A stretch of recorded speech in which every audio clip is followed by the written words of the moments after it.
Hello வணக்கம், இது உங்கள் சிவி ஜோன். ஸோ லைவில் பார்த்தீங்கன்னா எல்லோரும் ஜாலியாக என்ஜாய் பண்ணிகிட்ருக்காங்க. அதுலேயும் குறிப்பாக இந்த இமிடேட் பண்ணுற கேம் தான் போயிட்டுருக்கு. பாய்ஸ் டீமில் இருக்கவங்க கேர்ள்ஸ் டீமுக்கு கொடுப்பாங்க, கேர்ள்ஸ் டீமில் இருக்கவங்க பாய்ஸ் டீம் கொடுப்பாங்க. கேர்ள்ஸ் டீமில் பார்த்தீங்கன்னா அரோரா கொடுக்குறாங்க, பாய்ஸ் டீமில் வந்துட்டு கானா வினோத், சபரி இப்படி நிறைய பேர் கொடுத்துட்ருக்காங்க. இப்போ என்னென்னா கமருதீனுக்கு ஒரு விஷயம் கொடுத்தாங்க சூப்பராக வந்துட்டு, சரிங்களா, மைடியர் மார்த்தாண்டன் கண்டுபிடிச்சிட்டார். இவங்களுக்கு வந்துட்டு ஒரு வார்த்தை கொடுக்குறாரு. என்ன வார்த்தைனா, அது அவங்க செஞ்சதுக்கப்புறம் தான் நம்மளுக்கு தெரியுது. புறம்போக்கு எப்படி சூப்பரான வார்த்தை இல்லை. கானா வினோத் வாயை திறந்தாவே இதுதான். அங்கே வந்து இவ்வளோ அழகாக வந்து சூப்பரான விஷயங்கள் போயிட்டுருக்கு. இந்த பொண்ணுக்கிட்ட வந்து புறம்போக்கு இதை வந்து கண்டுபிடிக்க சொல்லி, ஆனால் அந்த பொண்ணு அதை கூட பெருசாக இது பண்ணிக்கல.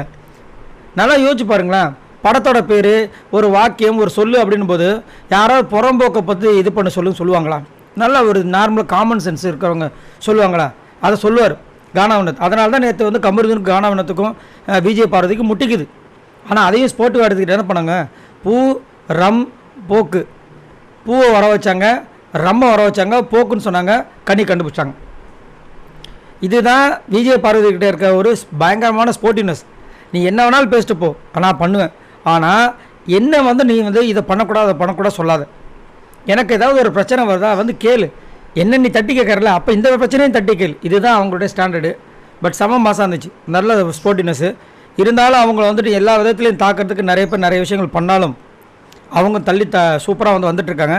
அதே மாதிரி இந்த வாரம் பார்த்தீங்கன்னா நிறைய பேர் அவங்களுக்கு வந்து ஓட்ஸ் பண்ணுற விஷயங்களும், அதே மாதிரி சப்போர்ட் பண்ணுற விஷயங்களும், கமெண்ட்ஸ்லாம் வந்துட்டு ஜஸ்டிஸ் ஃபார் பார்வதி அப்படி சொல்கிற விஷயங்களும் பார்க்கறதுக்கு பயங்கரமாக இருக்குது. இதை பற்றி உங்களோட கருத்தை சொல்லுங்கள் பாய் நண்பர்களே.